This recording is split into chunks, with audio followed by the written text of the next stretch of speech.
Asyhadu an la ilaha illallah wahdahu la syarika lah wa asyhadu anna Muhammadar Rasulullah abduhu wa rasuluh la nabiyya ba'd. Allahumma shalli ala sayyidina Muhammad wa ala ali sayyidina Muhammad.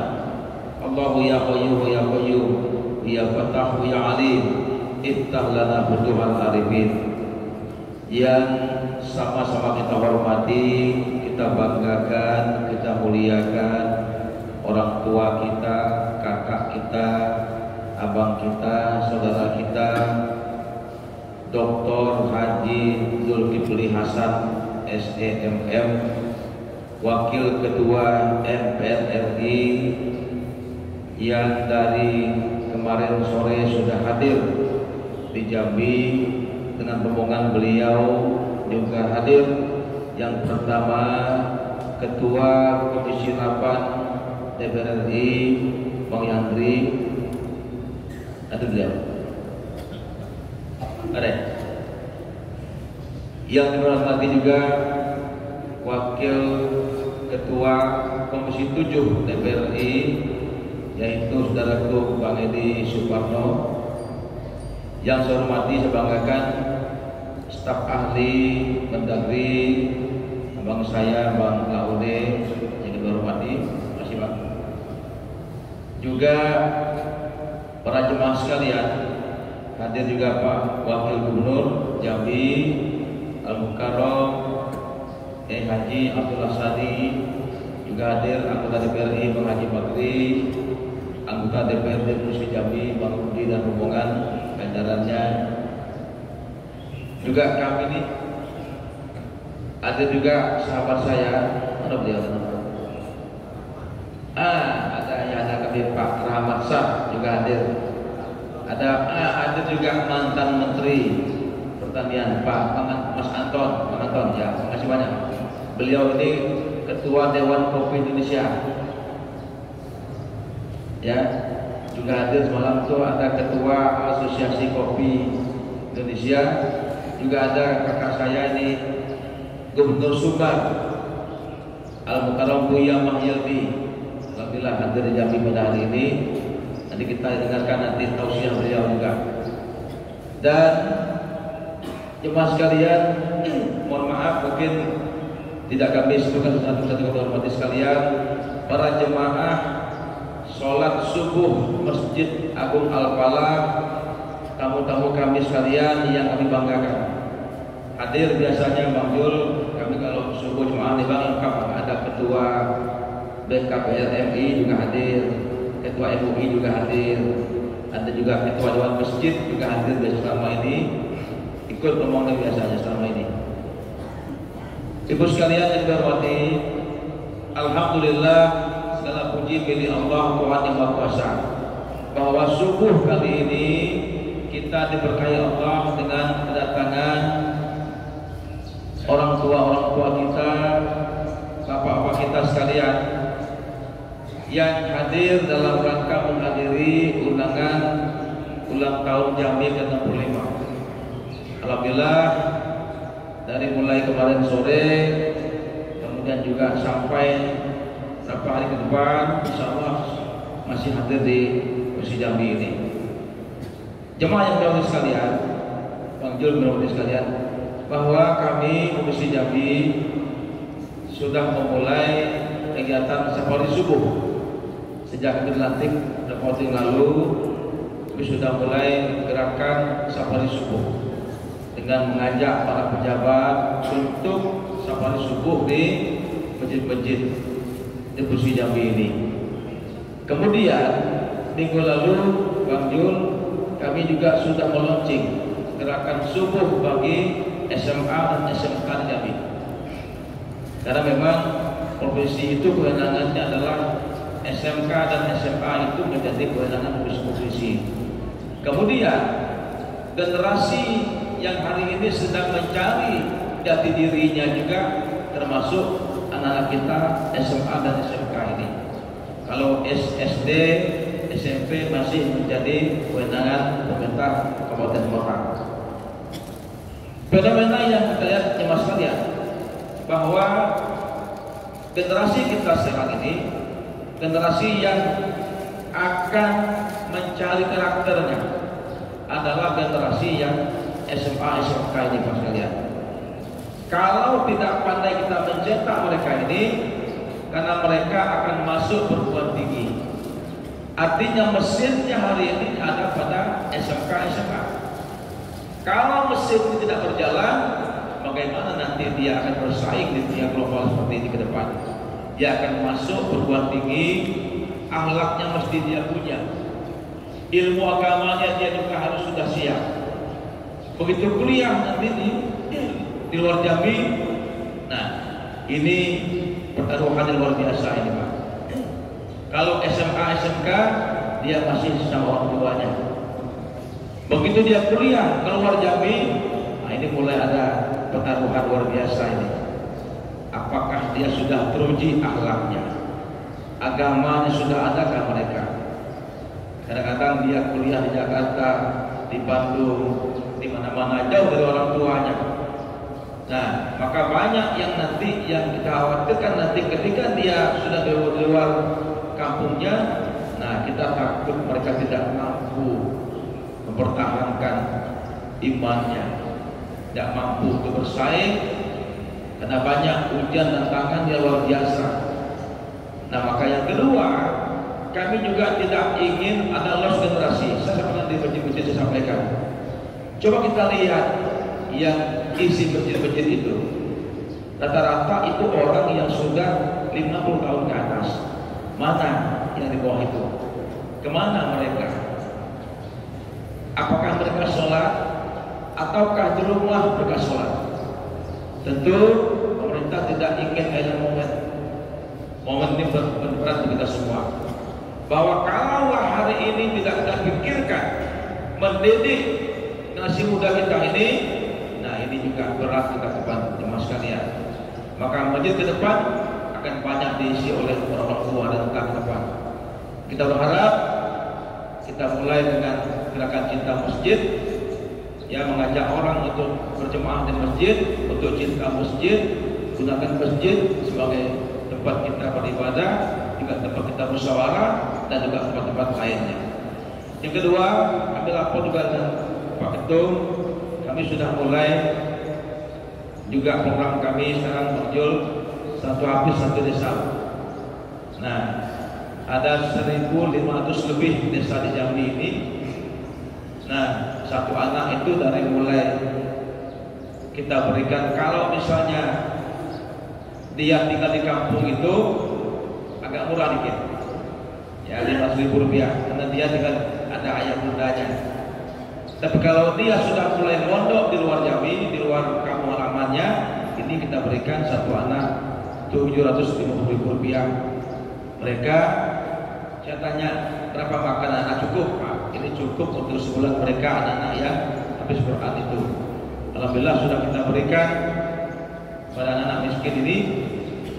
Artinya adalah saya berharap memang satu habis satu desa itu, agar supaya minimal desa itu punya satu habis, minimal imam masjidnya nanti habis Quran.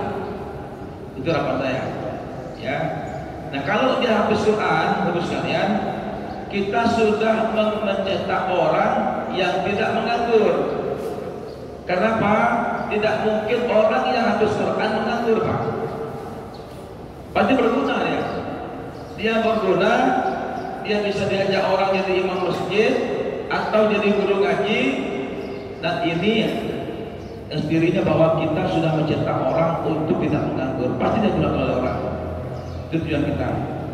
Yang kedua, kami juga memberikan beasiswa S1 gratis bagi anak miskin.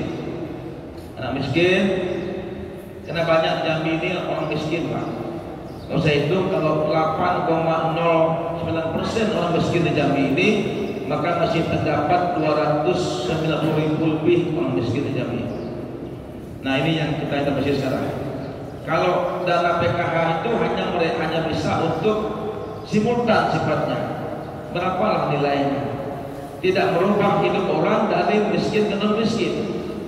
Maka pemerintah intervensi itu semua, dari mulai beasiswa S1 gratis, kita berikan lagi usaha mak-maknya nanti di rumah untuk dia usaha UMKM, usaha kreatif mak-maknya.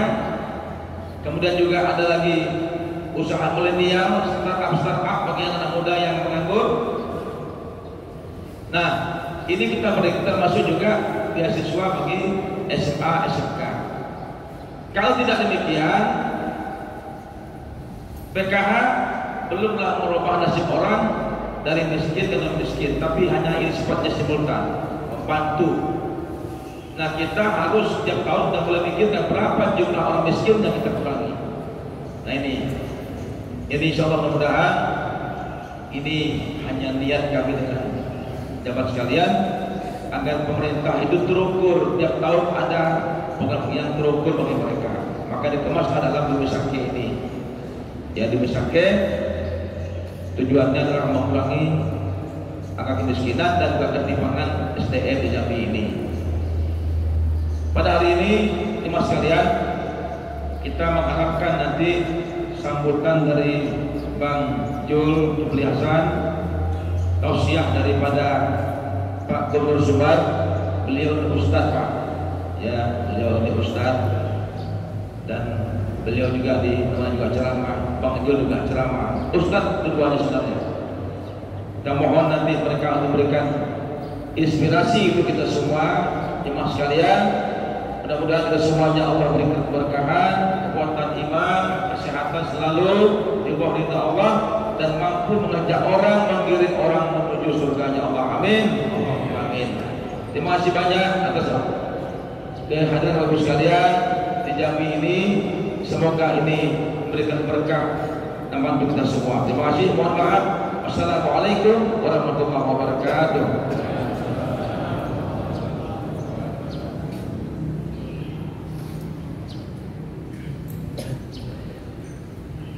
Bapak Ibu hadirin yang dimuliakan Allah, berikut ini kita dengarkan bersama sambutan Bapak Wakil Ketua MPR RI yang terhormat Bapak Dr. Haji Zulkifli Hasan SME. Kami silakan.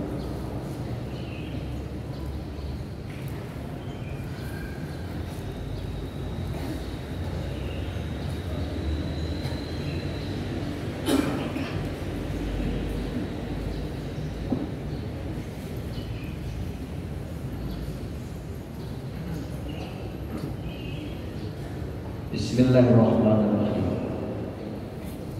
Assalamualaikum warahmatullahi wabarakatuh. Alhamdulillah, salatu wassalamu ala Rasulillah wa ala alihi washabihi wa man wala.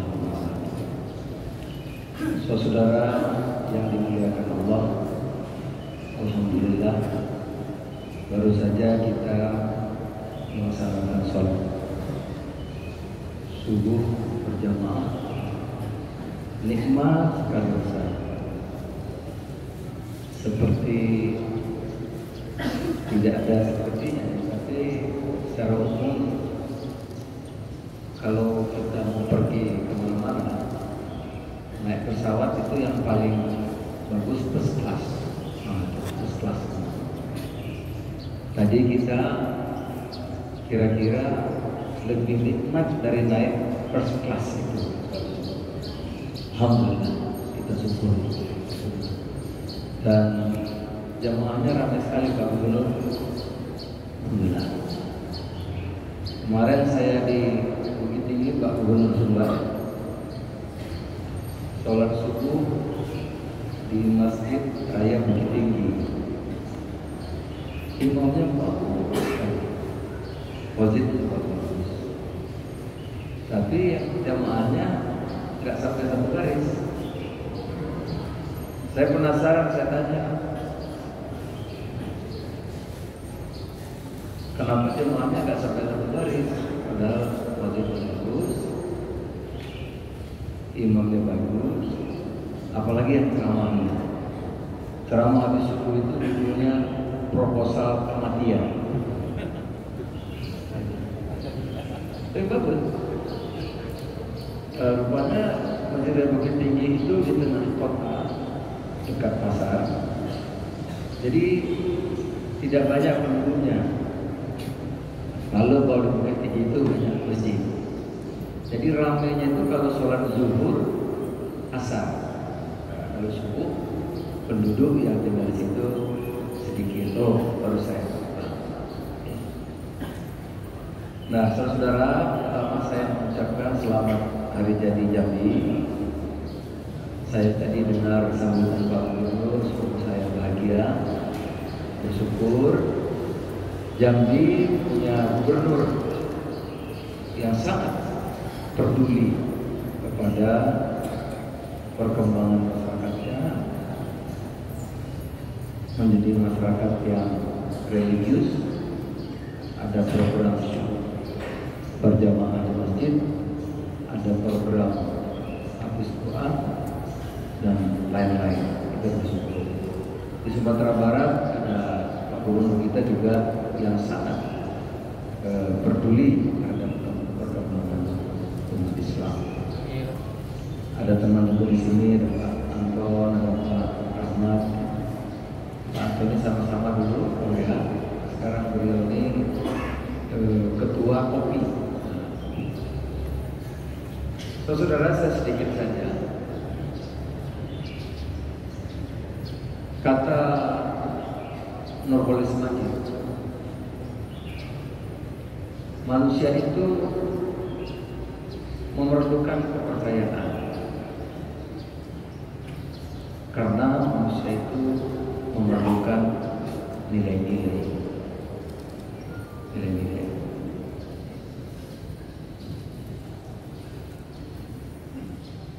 Nilai-nilai itu kemudian menjadi tradisi-tradisi. Tradisi itu melembaga menjadi lembaga. Saudara-saudara, Islam hadir begitu agung, menggoncang alam semesta. Bagi manusia yang rasional dalam akalnya, buka hatinya, mesti mengakui ini agama yang hak. Oleh karena itu dalam tempo yang singkat, Rasulullah 23 tahun agama ini mendunia, bahkan menjadi superpower tunggal ratusan tahun, ya, menaklukkan Romawi, menaklukkan Persia, dan film yang agung itu, saudara.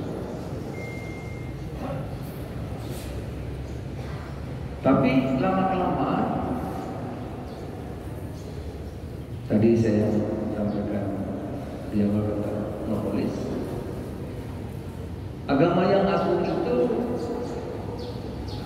lama-lama menjadi tradisi lembaga, apalagi dicampur kepentingan politik, kekuasaan.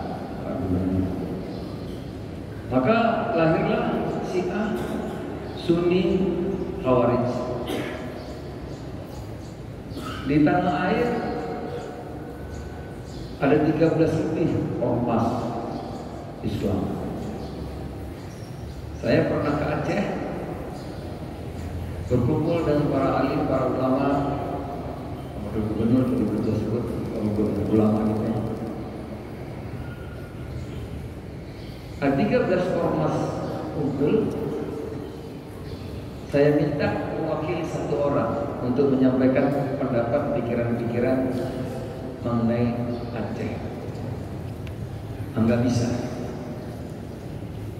tidak bisa terjadi, karena salah satu dan yang lain merasa paling benar, dan yang lain dianggap paling salah. Saudara-saudara, kalau hari-hari ini kita mengikuti perkembangan umat Islam baik di belahan dunia lain maupun di tanah air. Kita akan dihormati tergantung kepada kita. Kita akan dihormati kalau umat Islam itu memang pantas layak dihormati. Orang tidak akan menghormati kita kalau memang kita tidak pantas dihormati. Ini terpulang kepada kita. Hari-hari ini kita menyaksikan di belahan dunia sana. Kalau dulu sebelum Islam datang masyarakat menyembah berhala-berhala, maka sekarang ini lahir berhala-berhala baru. Itu yang kita khawatirkan. Di Timur Tengah keluarga lebih tinggi dari Islamnya. Islam di bawah keluarganya. Bahkan di Suriah itu suku, di Timur Tengah suku lebih tinggi dari Islam. Islam di bawah suku. Bahkan di Suriah itu keluarga lebih tinggi dari suku, lebih tinggi dari Islam. Islamnya di bawah lagi. Nah, kita jangan sampai dalam air ada banyak partai-partai, banyak ormas-ormas. Jangan sampai ormas ini lebih tinggi dari Islamnya, sehingga kita mengkafirkan satu dengan yang lain. Allah berfirman dalam Al-Quran, Bismillahirrahmanirrahim, laqad karamna bani Adam wa hamalnahum fil barri wal bahri wa razaqnahum minat thayyibat wa fadalnahum ala katsirin mimman khalaqna tafdila. Sungguh telah kuliakan anak cucu Bani Adam, kemanusiaan.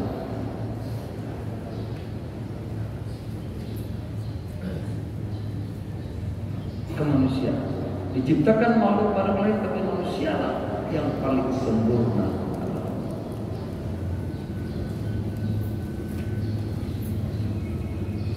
Oleh karena itu saya mengajak pada kesempatan yang singkat ini, marilah bapak-bapak, ibu-ibu, saudara, jamaah Masjid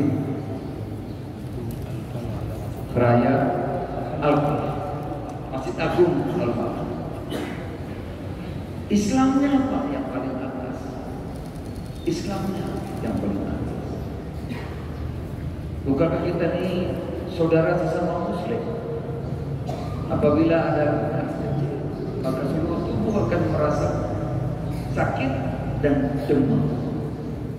Persaudaraan yang begitu dekat. Jangan sampai kita melahirkan berhala-berhala baru akibat tradisi dan lembaga, termasuk partai-partai. Islamnya lah yang di atas. Pak Gubernur, Pak Anto, Pak Gubernur, jamaah Masjid Agung yang saya muliakan, yang insyaallah dimuliakan Allah SWT. Jejak-jejak sejarah. Saya pergi ke Demak, pusat kerajaan Islam Wali Songo, Kudus, dan seterusnya sekitar. Itu sekarang menjadi kabupaten-kabupaten yang tidak lebih baik dari kabupaten sebelahnya. Kalau pusat kerajaan Islam. Saya pergi kemarin ke Cirebon, Kesultanan Cirebon. Istana tinggal kuil-kuil yang ada sengketa keluarga. Ziarah kubur. Di mana peradaban Cirebon yang begitu agung zaman itu tidak ada lagi. Saya pergi ke Banten, Kesultanan Banten, tidak ada lagi. Yang ada orang bermalam ziarah kubur. Di mana peradaban yang agung itu? Di Lampung Kerajaan Tulang Bawang, di Jambi, Maluku, di Doroe, Ternate.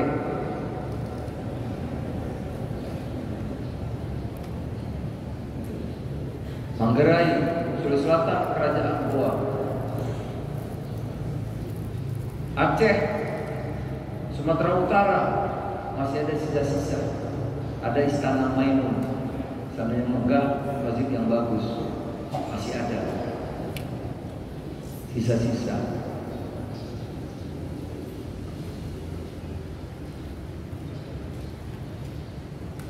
Di mana itu sekarang?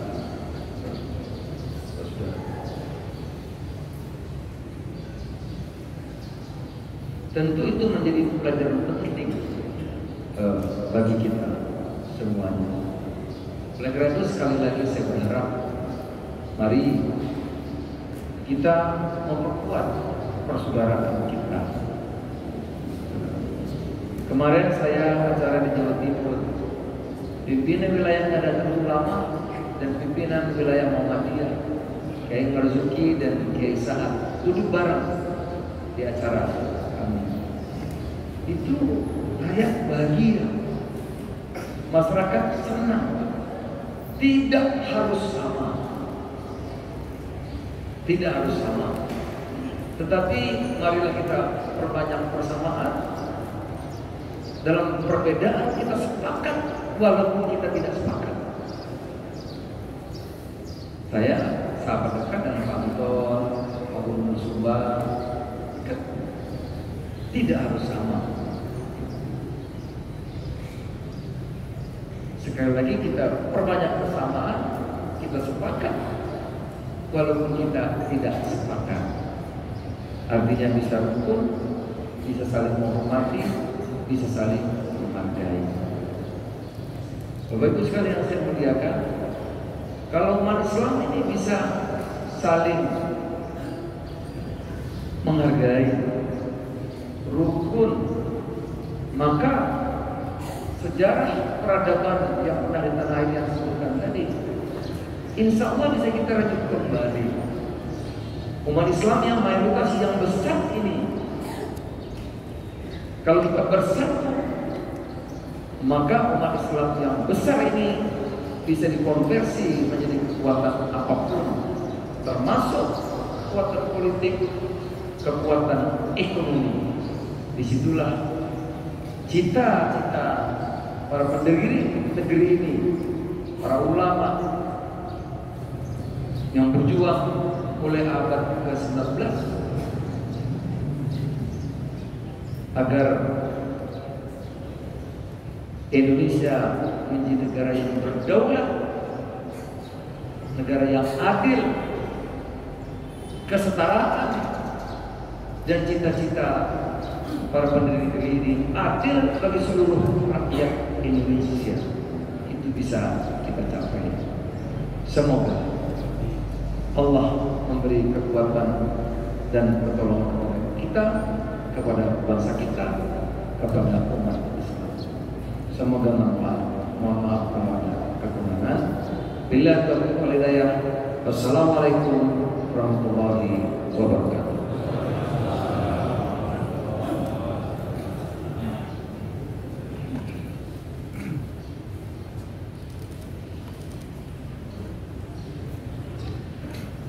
Bapak Ibu yang dimuliakan Allah, demikian tadi sambutan dan wejangan yang disampaikan oleh orang tua kita, Bapak Dr. Haji Zulkifli Hasan SE MM. Mudah-mudahan motivasi dan yang disampaikan oleh beliau tadi bisa menambah semangat bagi kita membangkit ukhuwah Islamiyah di Provinsi Jambi dan ukhuwah wataniyah dalam pengabdian bermasyarakat dan bernegara kita. Hadirin yang dimuliakan Allah Subhanahu wa taala, berikut ini kita dengarkan bersama dan kita ikuti bersama tausiah subuh yang akan disampaikan yang terhormat orang tua kita, Bapak Buya Haji Mahyadi Ansarullah ST, Bapak Gubernur Sumatera Barat yang kita cintai. Kepada Bapak kami persilakan.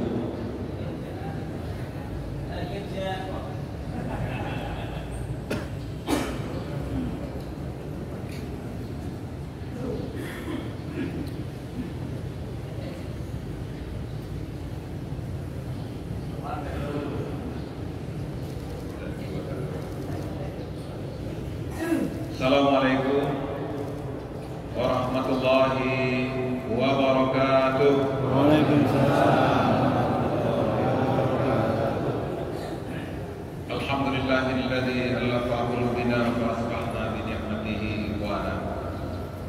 Asyhadu an la ilaha illallah wa asyhadu anna Muhammadar Rasulullah sallallahu alaihi wasallam. La nabiyya ba'dah. Faqala Allah Ta'ala fil Qur'anil Karim. A'udzu billahi minasy syaithanir rajim. Bismillahirrahmanirrahim. Inna Allaha rabbi wa rabbukum fa'buduhu hadza siratun mustaqim. Falamma ahassa Isa minhumul kufra qala man ansari ila Allah. Qala al-hawariyuna nahnu ansarullah. Amanna billah washhad bi anna muslimun. Rabbana amanna bima anzalta wattaba'na rasul faktubna ma'asy syahidin wa makarallah wallahu khairul makirin. Shadaqallahul azim. Yang pertama kita hormati dan kita muliakan Bapak Dr. Zulkifli Hasan, Wakil Ketua MPR RI, yang tadi telah memberikan sambutan dari rapat kita bersama dan juga telah memberikan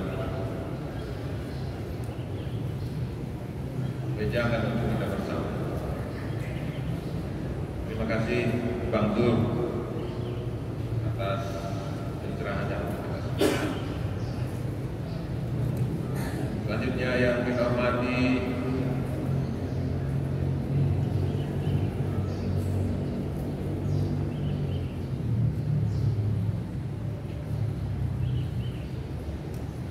Ketua Komisi 8 dan pimpinan Komisi 7 dan Wakil Rakyat Republik Indonesia yang hadir bersama kita pada pagi hari ini, beserta dengan seluruh anggota DPR RI yang hadir bersama. Selanjutnya juga hadir staf ahli Kementerian Dalam Negeri, Pak Laude, dan juga hadir bersama kita pada hari ini. Kemudian juga hadir Pak Dr. Ahmad dan juga Pak Dr. Anton Amniantono, mantan Menteri Pertanian. Dan yang kita muliakan dan kita banggakan, Gubernur Provinsi Jambi dan Wakil Gubernur Provinsi Jambi, beserta dengan seluruh jajaran pemerintah Provinsi Jambi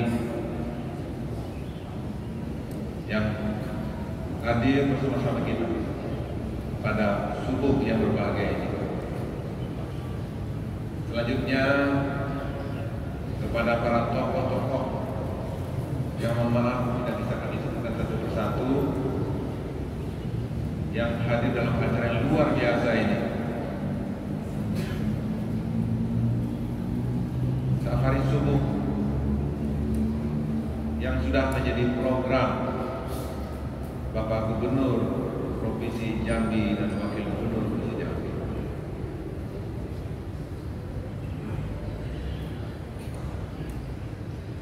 Selanjutnya Bapak Ibu hadirin wal hadirat yang kami muliakan. Terima kasih Pak Gubernur, Pak Dr. Haris, yang telah memberikan kesempatan kepada kami dan juga telah mengundang kami untuk hadir di Provinsi Jambi.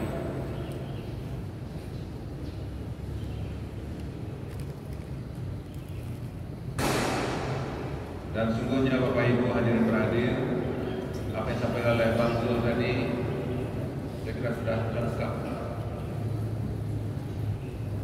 Inspirasi yang beliau hadirkan, yang disampaikan kepada kita dari perjalanan yang telah beliau alami. Kalau saya itu saya sudah tidak bisa bahkan apa yang akan disampaikan.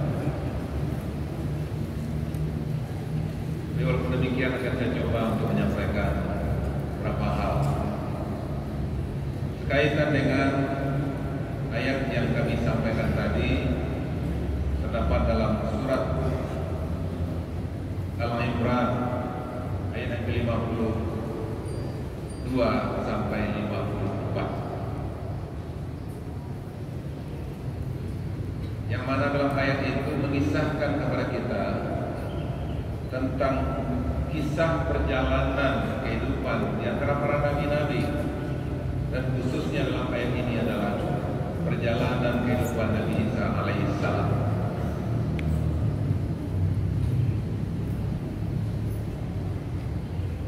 Kita mengetahui bahwasanya para nabi dan rasul yang diutus oleh Allah SWT ke muka bumi ini adalah untuk membawa manusia itu untuk mentauhidkan Allah SWT dan beribadah kepadanya. Sebenarnya dalam ayat ini sampaikan kepada kita, Innallaha Rabbi wa Rabbukum, sesungguhnya Allah itu adalah Tuhanku dan juga Tuhan kamu. Fa'buduhu, maka beribadahlah kepadanya.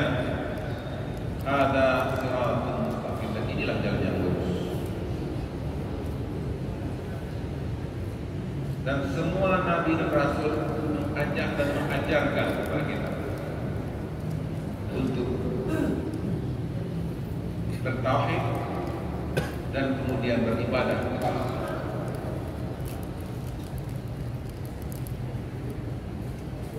Akan tetapi dalam kisah Nabi Isa alaihissalam ini dan juga kisah dari para nabi-nabi yang lain, walaupun ajakan upaya-upaya untuk beribadah dan bertauhid kepada Allah SWT, tapi tidak semuanya mulus.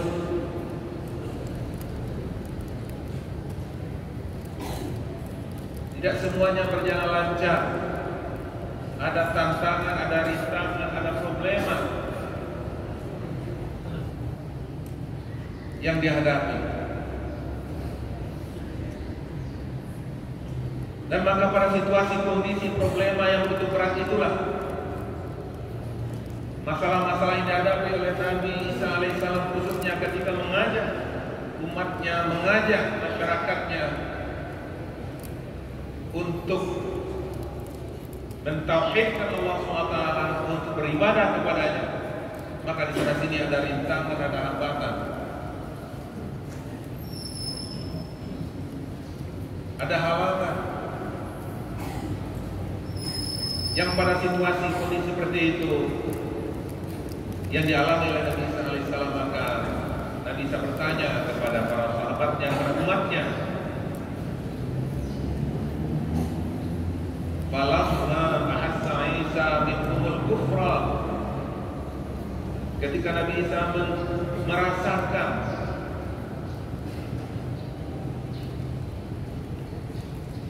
adanya gejala-gejala yang tidak sesuai dengan harapan, adanya hambatan-hambatan, rintangan-rintangan yang beliau hadapi dengan kehidupan perjalanan membawa umat itu pada kebaikan. Maka pada saat itu Nabi Isa bertanya kepada umatnya, Man ansari ilallah, siapa yang akan menolong agama Allah ini? Siapa yang akan menyelamatkan agama ini? Maka para sahabat Nabi Isa menjawab, itu hawariyun, kamilah yang akan menolong agama Allah. Nahnu ansar, amanna billah, kami beriman kepada Allah dan saksikan kami ini adalah orang-orang muslim.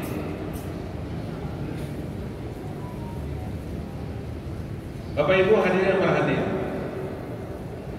apa yang disampaikan oleh Bapak Gubernur Jambi tadi,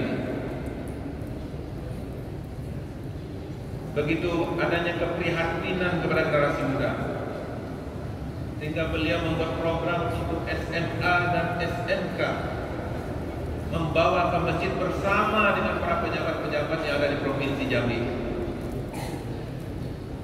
Dan kemudian juga apa yang disampaikan oleh Bapak Dr. Zulhas tadi,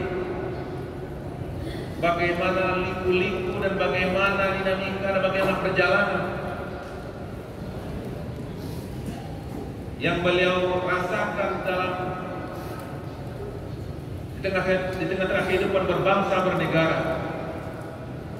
Maka waktu itu Bapak Ibu hadirin yang berhadir, kiranya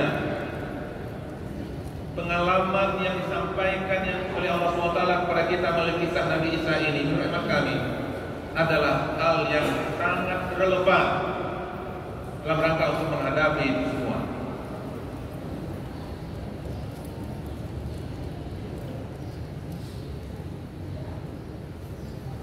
Apalagi pada saat ini kita bangsa Indonesia juga mengalami permasalahan yang juga berat yang juga dialami oleh bangsa-bangsa lain di dunia, yaitu akibat daripada pandemi COVID-19 ini,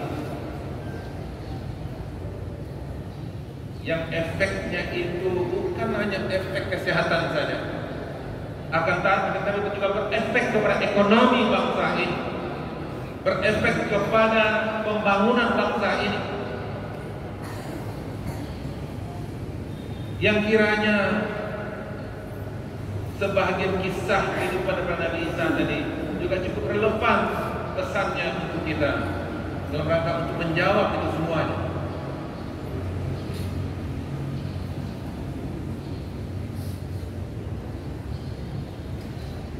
Ketika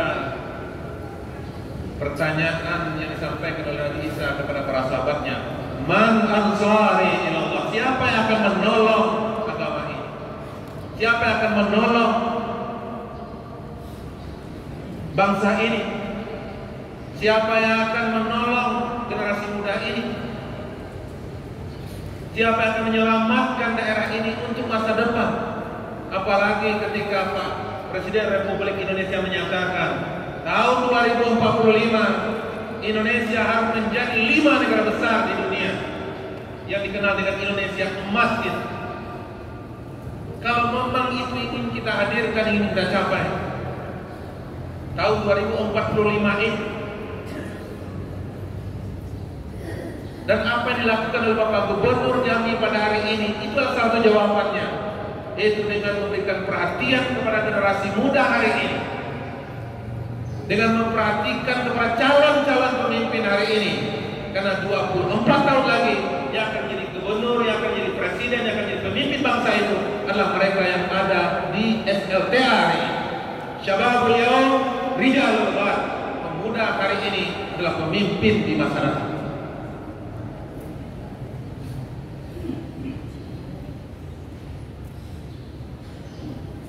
Menurut kami, apa yang dilakukan oleh Pak Gubernur Jambi adalah langkah yang sangat tepat, sangat strategis, dan sekaligus menjawab harapan daripada Presiden Republik Indonesia tahun 2045 nanti, yaitu dengan memberikan perhatian kepada para pemuda hari ini. Maka itu tadi beliau menyampaikan kepada kita, ini program kita. Selanjutnya tentu terpulang kepada masyarakat Provinsi Jambi, siapa yang akan mensukseskan program ini.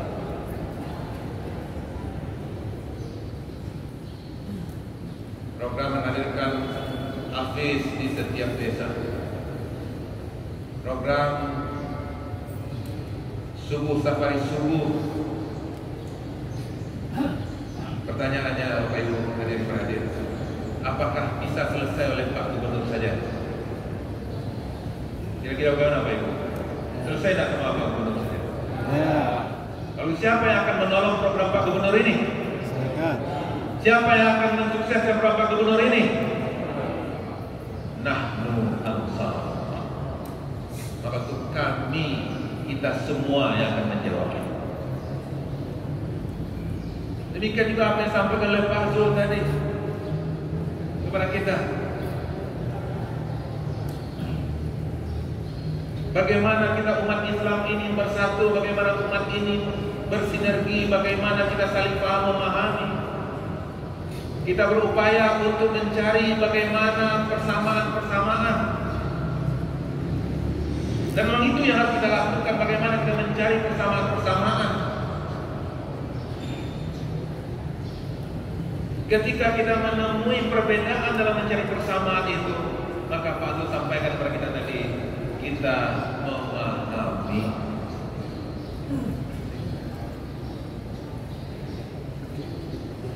Maka waktu itu Bapak Ibu hadirin berhadir, pesan disampaikan oleh beliau berdua sebentar ini menurut hemat kami sangat relevan berhadapan dengan apa yang disampaikan dalam ayat yang kita bacakan tadi.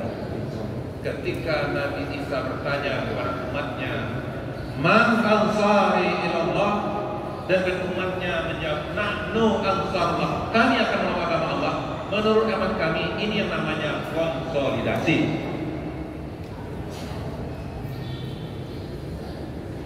Jadi Pak Haris menyampaikan kepada kita, Pak Zulhas menyampaikan kepada kita, maka oleh sebab itu kapan itu akan bisa terjawab? Kapan itu akan bisa menjadi kenyataan? Kapan itu akan bisa kita implementasikan? Ketika kita melakukan konsolidasi, ketika kita merapatkan saf, ketika kita bersatu, ketika kita bersinergi. Masalah yang berat yang kita hadapi ini dengan dampak COVID-19 ini tidak sederhana akibat dan dampaknya, dan itu sudah kita rasakan. Harapan untuk menghadirkan generasi muda lebih baik ke depannya daripada generasi yang ada di Provinsi Jambi ini, itu tidak akan bisa tercapai kalau seandainya kita tidak konsolidasi, kita tidak merapatkan saf, kita tidak meningkatkan persatuan. Apa yang disampaikan oleh Pak Zul tadi juga demikian. Maka oleh itu pesan yang disampaikan kepada kita dalam ayat yang kami bacakan tadi, kisah para Isa alaihissalam, konsolidasi. Kita merapatkan saf, kita mengokohkan persatuan. Kita harus mencari persamaan antara pemerintah dengan rakyat harus menyatu. Antara seluruh komponen pemerintah juga harus menyatu, dan seluruh pihak harus merapatkan saf. Man ansari ilallah, siapa yang akan menolong agama Allah ini? Nahnu ansarullah, kami yang akan menolong agama Allah, bukan saya, tapi adalah kami. Nahnu ansarullah, kami, kita semuanya.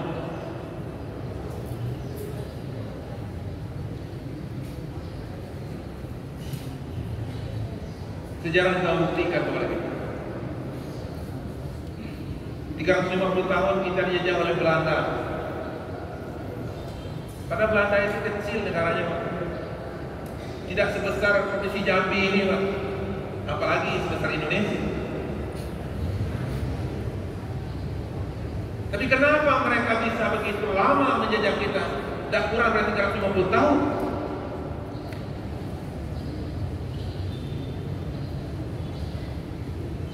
Salah satu penyebabnya adalah karena memang kita belum solid dan belum menyatu pada waktu itu. Tapi ketika 28 Oktober 1928, ketika kita menyatakan dan mendeklarasikan persatuan itu, maka kurang 17 tahun kemerdekaan kita raih 17 Agustus 1945 yang dikenal dengan Sumpah Pemuda itu, yaitu semangat bersatu, semangat kompak, semangat bersinergi demi untuk kepentingan Indonesia. Bertanah air satu, tanah air Indonesia. Berbangsa satu, bangsa Indonesia. Berbahasa satu, bahasa Indonesia. Bayangkan penduduk kita ini kan yang paling banyak kan adalah dari Jawa. Tetapi bagaimana semangat unity, semangat bersatunya, maka justru bahasa yang dipakai bukan bahasa Jawa, tapi adalah bahasa Indonesia. Mencari titik temu, mencari pemersatu, dan ini yang ditunjukkan oleh para pendahulu-pendahulu kita, para generasi muda pada tahun 28 itu, yaitu bangsa Indonesia, bahasa Indonesia, tanah air Indonesia. Sejarah juga membuktikan kepada kita pada hari pertama kemerdekaan kita 7 Agustus 1945. Baru satu hari merdeka, siangnya sudah muncul bibit-bibit untuk melemahkan kemerdekaan baru kita bangun. Karena memang yang dipakai waktu itu Presiden Agustus 45 itulah piagam Jakarta. Dan bila ada sebahagian daripada masyarakat kita maka kurang setuju, sehingga Presiden Soekarno meyakinkan bahwa titik temu dan berhasil pembahasan yang maksimal. Tapi sebagian masyarakat juga belum sepenuh hati. Akhirnya Bung Hatta pada tanggal 11 Agustus pada sore dan malam melakukan rapat dan berkoordinasi dan berkonsolidasi. Maka didapat kesimpulan demi untuk persatuan Indonesia, demi untuk suksesnya memelihara kemerdekaan yang baru satu hari diperoleh itu, maka kita sepakat kembali kepada Undang-Undang Dasar 1945 yang dilakukan oleh Bung Hatta dan para pendiri bangsa pada waktu itu.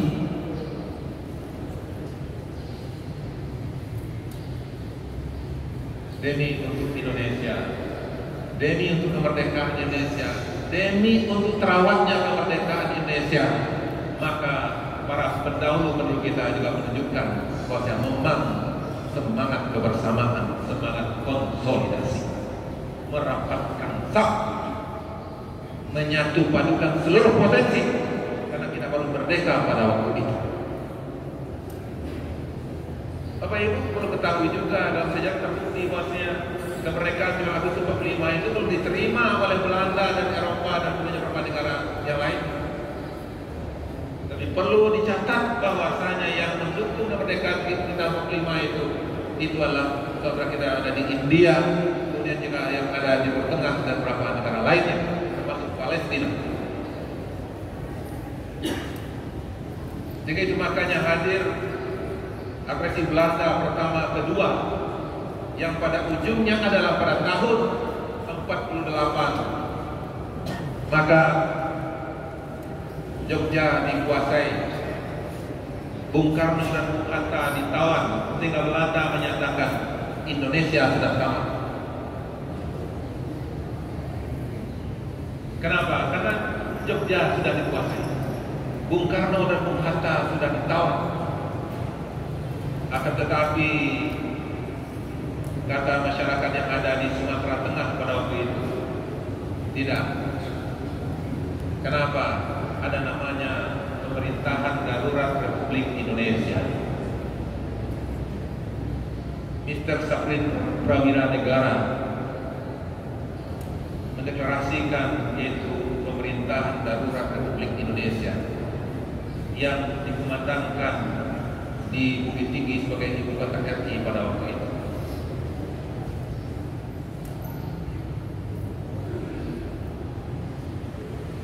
Dan kemudian sejarah juga membuktikan kepada kita bagaimana konsolidasi, bagaimana soliditas yang dibangun walaupun di Sumatera pada waktu itu ada PDRI, akan tetapi juga menyatu dengan para pejuang-pejuang Jenderal Sudirman yang ada di Jawa. Waktu itu tidak ada WA dan tidak ada handphone, akan tetapi luar biasa konsolidasi yang dilakukan. Sehingga akhirnya pada bulan Juli tahun 49 maka Presiden Soekarno dan Hatta dikembalikan pada tampuk kekuasaannya sebagai Presiden Republik Indonesia dan Wakil Presiden Republik Indonesia Serikat. Dan kemudian pada bulan April tahun 50 maka dikenal dengan mosi Integral Nasir mengusulkan kepada Presiden Soekarno untuk kembali ke negara kesatuan Republik Indonesia. Maka 1 Agustus 1950, 5 tahun kemerdekaan Republik Indonesia, maka Presiden Soekarno menyatakan kembali pada negara kesatuan Republik Indonesia.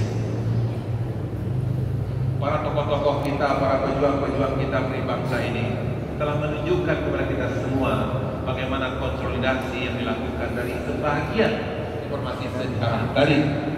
Maka kalau itu membuktikan kepada kita memang benar apa yang disampaikan oleh Pak Dr. Sulhas dan kemudian Pak Gubernur bahwasanya memang dalam rangka untuk menuju Indonesia Emas 2045 itu, dan dalam rangka menghadapi masalah problema yang sangat konkret yang kita hadapi hari ini, memang jawabannya adalah bagaimana seluruh komponen memang menyatu, berpadu, dan bersinergi, berkolaborasi, bergotong royong, dan bekerja sama. Kiranya itulah pesan yang disampaikan dalam ayat tadi untuk kita semua. Mudah-mudahan Allah SWT akan memberikan kekuatan kepada kita untuk membangun sinergi, kolaborasi, dan kerjasama gotong royong dalam rangka kemajuan Indonesia dan berdaulatnya Indonesia, suksesnya Indonesia yang dicanangkan oleh Bapak Presiden Indonesia Pak Joko Widodo itu 2045 menjadi Indonesia Emas. Langkah Pak Gubernur menurut kami adalah langkah yang tepat dengan memberikan perhatian kepada pemuda hari ini.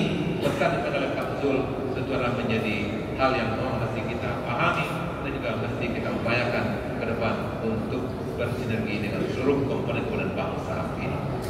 Mohon maaf terlebih terkurang dan bermanfaat untuk diri kami dan insya Allah untuk kita semua. Wallahu muwaffiq ila aqwamit thariq. Assalamualaikum warahmatullahi wabarakatuh. Waalaikumsalam warahmatullahi wabarakatuh.